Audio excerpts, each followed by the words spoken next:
I would truly like for you all to pause the video and take time out to read the disclaimer for this upcoming video. Thank you all so much. Yeah, I hope everyone is doing well on today, tonight, wherever you may be, or whatever. So today we're going to be watching part 2 of Who the F That I Married. So without further ado, let's jump right into it, you guys. Get everything set up, and let's get it. Alright, Who the Fuck Did I Marry? Part 2. So we both put on the table what it is that we wanted. Okay. We both had established we were dating for marriage. We were not dating just to date. We were not trying to be friends with benefits and none of that. So the dinner at Cheesecake Factory went really well. We laughed, we joked, we talked about people, which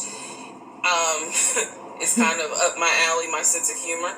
It was a good vibe. Okay, I love it. So at the end of the date, at the end of dinner, we sat in his car and he played this song for me by John Legend. I don't know the name of the song. By the time this video posts, I will put the name at the bottom. I can't remember the song. I just remember that John Legend was talking about, I think I met my wife tonight.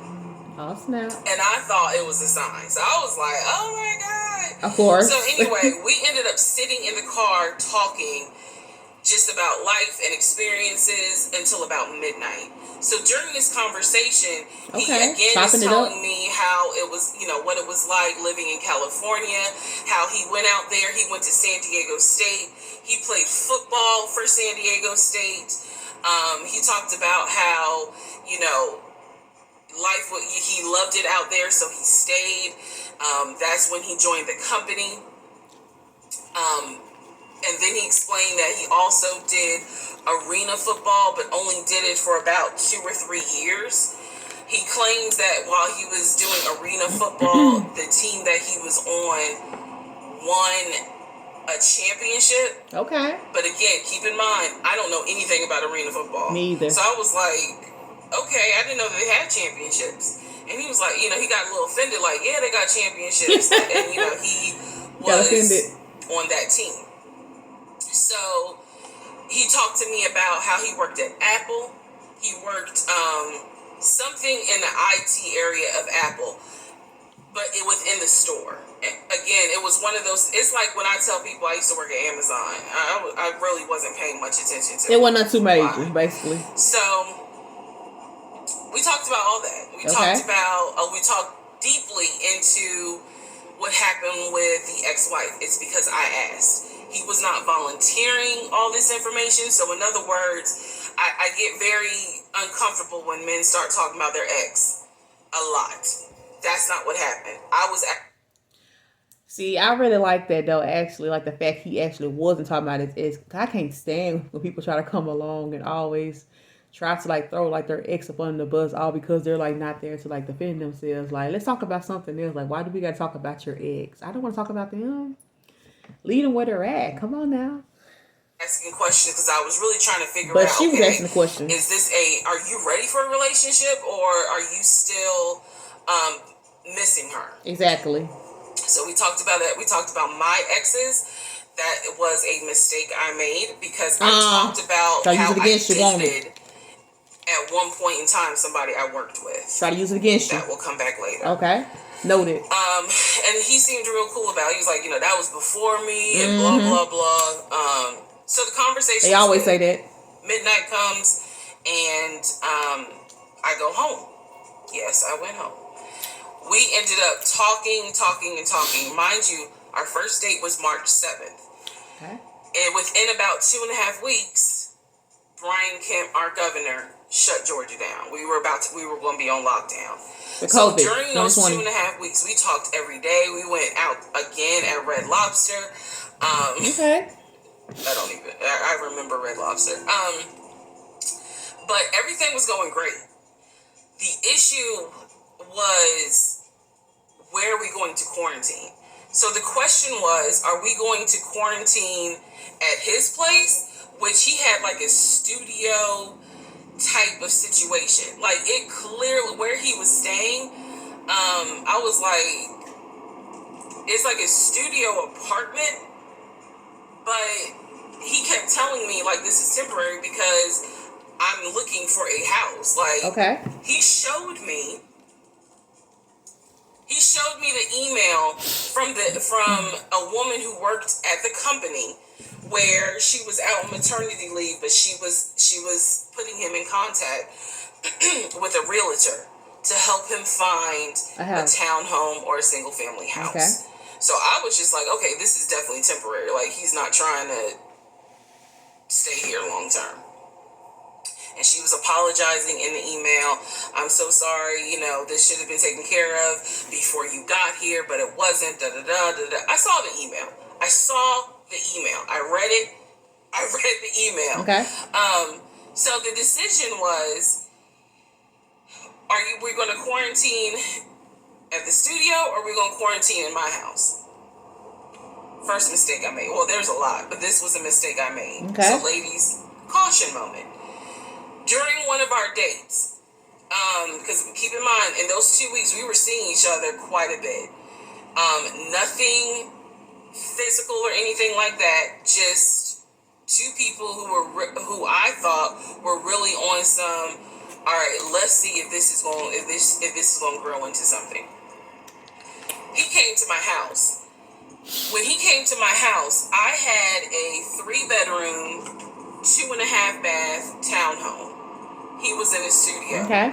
Now, I'm telling you guys all of this in order of how it happened. So some things I'm probably going to insert what I was thinking and the mistake I made. Can I turn this off? No. Okay, still need that.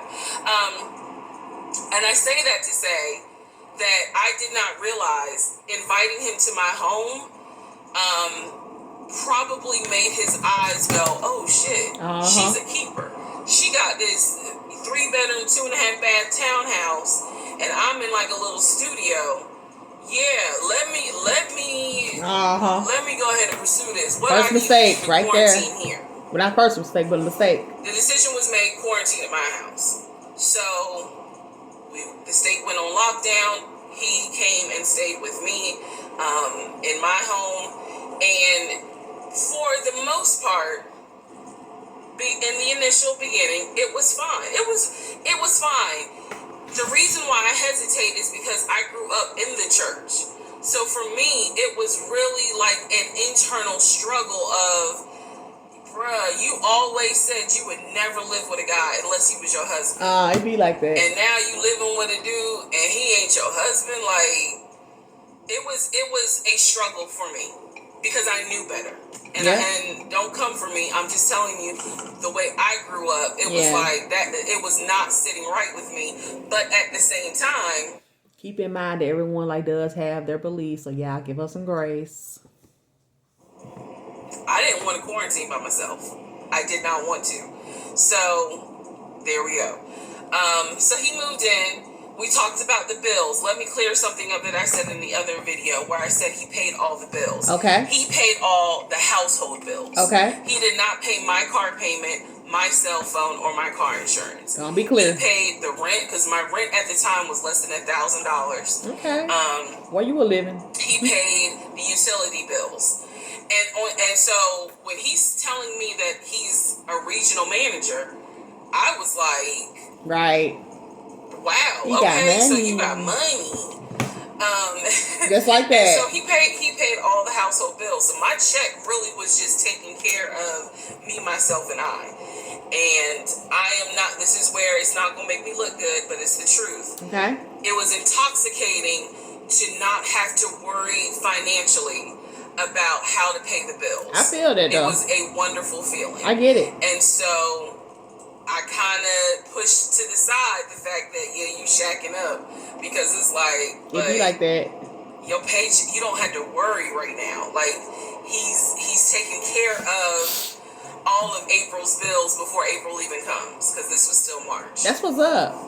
So we're living together and I'm cooking, I'm cleaning, he's helping to cook and clean, and then we have a conversation about house. Is he still going to buy a house just for him, or is he going to buy a house where it's it's for us. Okay. Because we are going to try to make this thing work, be official, get married, have a family. So the question now on the table is, what are we going to do? Because I didn't want to stay in Riverdale, Georgia. I did not want to raise a family there. I refused to have a baby in Clayton County.